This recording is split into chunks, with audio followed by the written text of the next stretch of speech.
Stop scrolling right now because what I'm about to tell you could change everything about your life as a green card holder in America. If you're a permanent resident watching this video in 2026, I need you to understand something critical. Your rights, your freedoms, the very things you worked so hard to achieve when you got that green card, they're being stripped away one by one. And most people have no idea it's even happening. In the next few minutes, I'm going to expose 6 devastating changes that are hitting green card holders right now, today as we speak.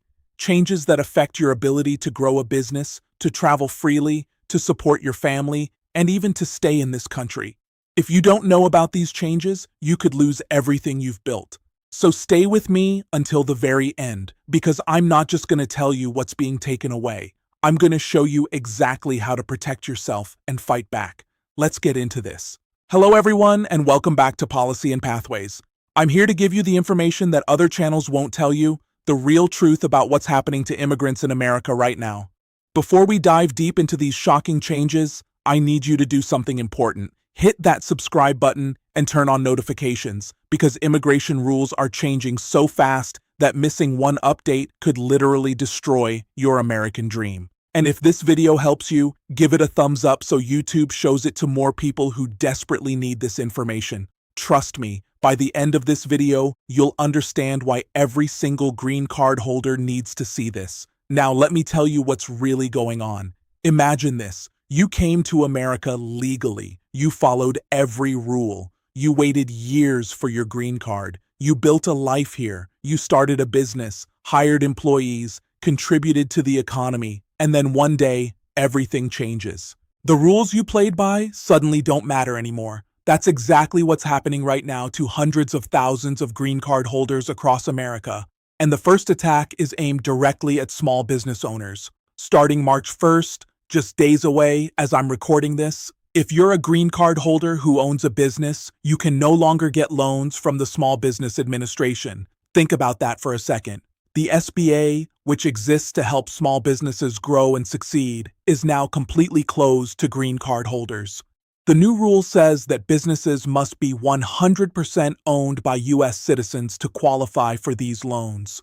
Not 90%, not 50%, 100%.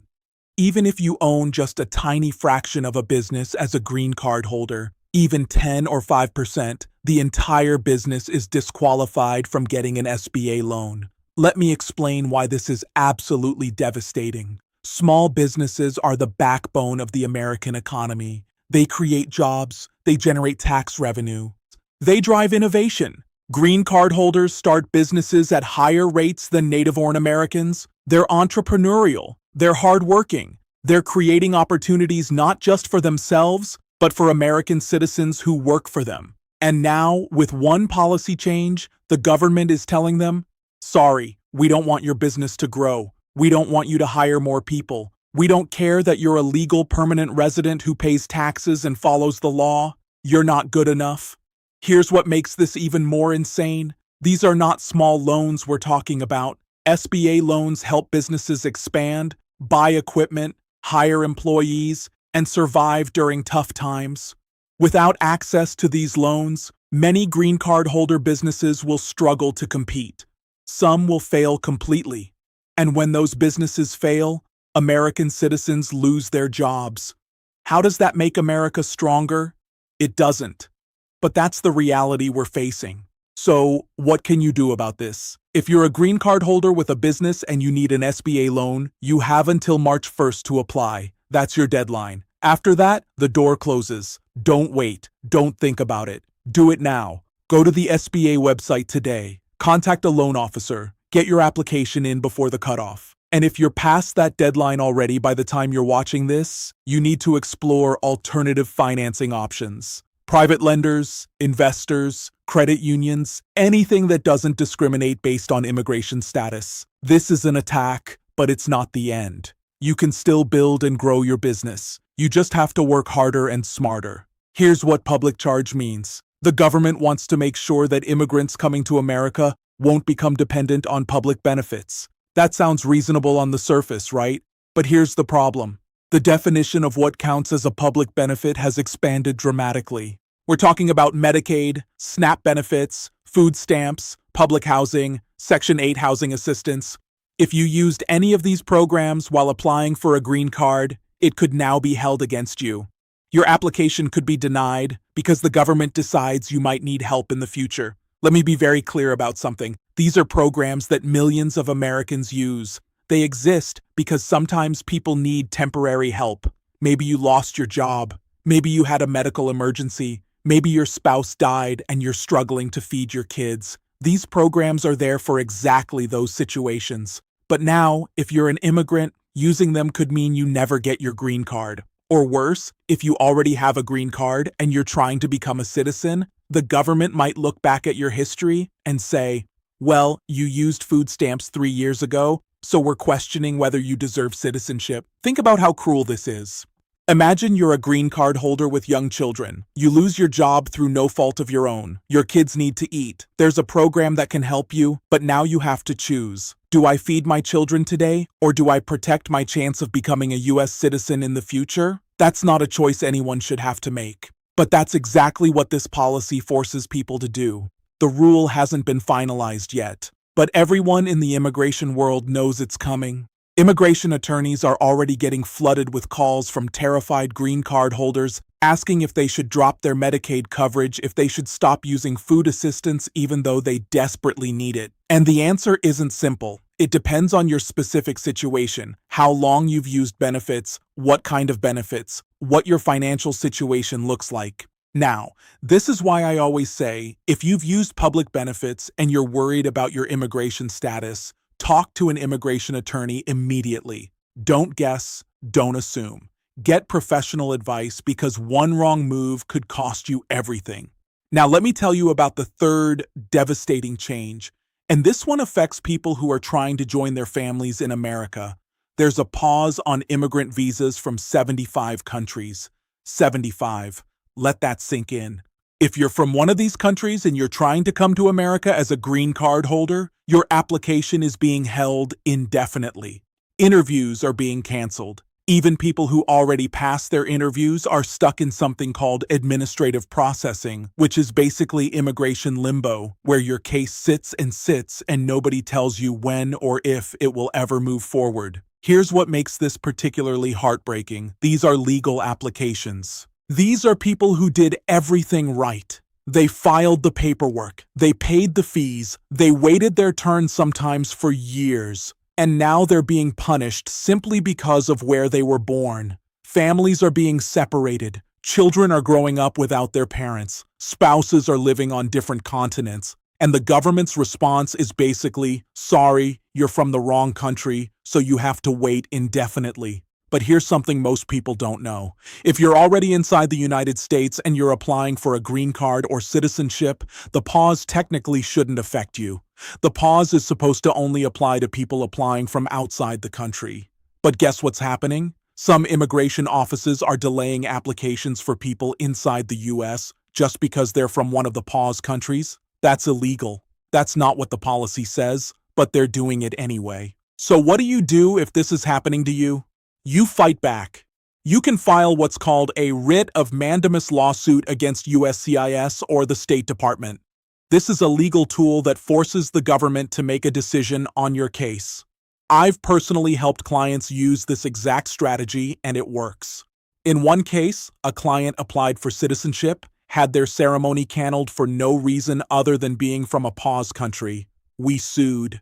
They released the case. Another client passed their green card interview, then waited months with no decision because of their country of origin. We sued. They approved the case. This is how you fight back. You don't just accept the injustice. You use the legal system to force them to follow their own rules. If you're in this situation right now, if your application is being unfairly delayed, I want you to take action today. You can text me at 619-483-4549 or send me a message on WhatsApp. The number is right here on the screen. Reach out and let's talk about how we can get your case moving again. You don't have to suffer in silence. There are tools available to fight back. Now, let's talk about something even scarier. The fourth major change is that green card holders are now facing deportation for things that happened decades ago. Let me tell you a real story that happened just 2 weeks ago. A green card holder who had a DUI conviction 27 years ago was traveling back to the United States with his entire family. He's been a lawful permanent resident for decades. He pays his taxes. He's never been in trouble since that one mistake nearly 3 decades ago. But when he arrived at the airport in New York, he was detained, not questioned, and released. Detained. They held him for 12 hours at the port of entry, then transferred him to a detention facility where he spent 2 full days before we were able to get him released. 27 years ago, one DUI, no other arrests, no other convictions, nothing. And they still detained him like he was a dangerous criminal. This is the new reality for green card holders. Things you did 10, 15, 20 years ago are now being used against you. Minor offenses that you thought were behind you are suddenly grounds for detention and possible deportation. And it's not just convictions. There's talk about a new rule that would allow immigration to deny entry to green card holders even if they were arrested but never convicted. Think about that. You could be completely innocent, charges dropped, case dismissed, and they could still use that arrest to keep you out of the country. This is creating a climate of fear among green card holders. People are afraid to travel. They're worried that if they leave the US, they might not be allowed back in. And this fear is justified because it's happening every single day. So, here's my advice. If you have any criminal history, even something minor from years ago, before you travel internationally, consult with an immigration attorney, get your records, understand what's on your background check, know what you might face at the border, and if there's anything that could be expuned or sealed, do it now. Don't wait until you're detained at an airport to wish you had taken care of it earlier. The fifth change is increased scrutiny on re-entry for green card holders who travel abroad. Even if you have a re-entry permit, which is supposed to protect your status when you travel, immigration officers are now questioning people extensively about where they actually live. They're looking at how many days you spent outside the US. They're asking for proof that you still maintain a residence in America. And if your answers don't satisfy them, they can deny you entry even with a valid green card and re-entry permit. Here's what's happening behind the scenes. Immigration now has sophisticated computer systems that track exactly when you leave and enter the United States. Every time you scan your passport, it's recorded. They know if you've been gone for 50 days or 75 days or 6 months, and they're using this data to catch people in inconsistencies. I had a client call me recently who was asked at the border how long they had been abroad. They said 50 days because that's what they thought. But the immigration officer said, "Actually, our system shows 75 days, so now we think you're lying to us." That small discrepancy, even if it was an honest mistake, became a problem. They accused him of misrepresentation and threatened to deny entry. So here's what you absolutely must do if you travel internationally as a green card holder. First, keep detailed records of your travel. Note every departure date and return date. Use a calendar, use an app, whatever works, but document it. Second, always travel with evidence that you maintain a home in the United States. Bring copies of your lease or mortgage, utility bills in your name, tax returns, bank statements, anything that shows you live here. Third, if you plan to be abroad for more than 6 months, apply for a re-entry permit before you leave. Don't assume you won't need it. Get it as insurance. And fourth, be absolutely honest with immigration officers. If they ask you a question and you're not sure of the exact answer, say that. Don't guess. Don't estimate in a way that might be wrong. Say, "I'm not certain of the exact number. Let me check my records." Honesty is your best protection. Now here's the sixth and perhaps most revealing change. There's a massive push by the government to get green card holders to become citizens. They want permanent residents to naturalize as quickly as possible. Why? Because then you're no longer a green card holder. So they don't have to deal with you in that category anymore. The citizenship processing time is still relatively fast, about 6 months on average, which is actually pretty good compared to other immigration processes. And on the surface, this sounds great. They're encouraging people to become citizens. What's wrong with that? Here's the problem. When you apply for citizenship, they now go back and scrutinize your entire green card history in a way they didn't before. If you got your green card through marriage and you're now divorced, they're going to question whether your marriage was legitimate in the first place. They want to see evidence of your relationship, even though it might have ended years ago. They're essentially re-adjudicating your green card application during your citizenship interview. And if they find anything questionable, they can not only deny your citizenship application, they can actually revoke your green card. This creates a terrible catch-22. You're told to apply for citizenship to get more protection, but applying for citizenship opens up your entire immigration history to fresh scrutiny. And if you have any issues, maybe your marriage ended shortly after you got your green card. Maybe you had a brief period where you accepted public benefits. Maybe you traveled more than you should have. These issues that didn't matter before suddenly become reasons to not only deny citizenship, but to take away your green card entirely. So what should you do before you apply for citizenship? Review your entire immigration history with a qualified attorney. Make sure everything is clean. If you have any potential red flags, address them first. And here's something crucial. If you're still on conditional permanent residence because you got your green card through marriage and now you're divorced, do not apply to remove conditions and apply for citizenship at the same time. Handle the removal of conditions first. Get your 10-year green card. Make sure that's secure, then apply for citizenship. Don't give them two opportunities to deny you and potentially deport you. Let me be very clear about something. The government is now openly saying that a green card is a privilege, not a right. They're saying it can be taken away at any time. They even dropped the term permanent from how they talk about permanent residence. You're a green card holder, sure, but that card can be revoked. That status can be stripped. You can be deported even after living here legally for decades. This is the new reality. So, what does all of this mean for you? It means that being a green card holder in 2026 is harder and more dangerous than it's been in decades. It means you need to be more careful, more informed, more proactive than ever before. It means that knowledge truly is power, and staying updated on these changes could be the difference between keeping your status and losing everything. Here's what I want you to do right now.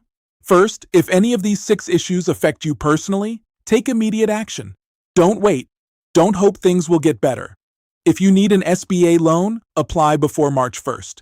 If you're using public benefits and worried about your status, consult an attorney. If your immigration application is being delayed unfairly, reach out and let's talk about filing a mandamus lawsuit. If you have old criminal history, get it reviewed before you travel. If you travel frequently, document everything and carry proof of U.S. residence. And if you're thinking about applying for citizenship, review your entire case first to make sure you're ready. Second, stay informed. Immigration policy is changing faster than ever. What's true today might not be true next month. Subscribe to Policy and Pathways so you never miss critical information.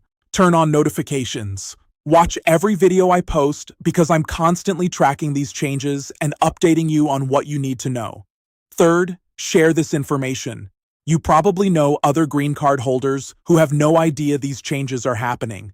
Send them this video. Post it in your community groups. Share it on your social media. Help me get this message out because the mainstream media isn't covering this. Most people have no idea their rights are being stripped away until it's too late. We need to inform and protect each other. If you need personal help with your immigration case, you can text me at 619-483-4549 or message me on WhatsApp. The number is on your screen right now. Don't hesitate. If you're facing delays, denials, or any immigration problem, reach out. I've helped hundreds of people fight back and win, and I can help you too. Look, I know this video was heavy. I know it's scary to hear all the ways things are getting worse for green card holders, but here's the truth. You're still here. You're still fighting. You worked incredibly hard to get your green card, and you're not going to let them take it away without a fight. Knowledge is power. Preparation is protection. And together, we're going to navigate these challenges and come out stronger. Remember, you're not alone in this. There are millions of green card holders facing the same struggles. There are attorneys and advocates fighting every day to protect immigrant rights. And there are channels like Policy and Pathways dedicated to keeping you informed and empowered. Don't lose hope. Don't give up. Stay informed, stay vigilant, and keep fighting for your American dream. If this video helped you, hit that like button right now. Leave a comment below telling me which of these 6 changes worries you most or if you've personally experienced any of these issues. Your stories matter and they help other viewers understand they're not alone. Subscribe to Policy and Pathways if you haven't already and turn on all notifications. I post new videos every week covering the latest immigration news, policy changes, legal strategies, and everything you need to know to protect your status and your future. Thank you so much for watching. Thank you for trusting me with this information. Thank you for being part of this community. Stay strong, stay informed, and remember that your dreams are worth fighting for. I'll see you in the next video. Until then, take care and protect.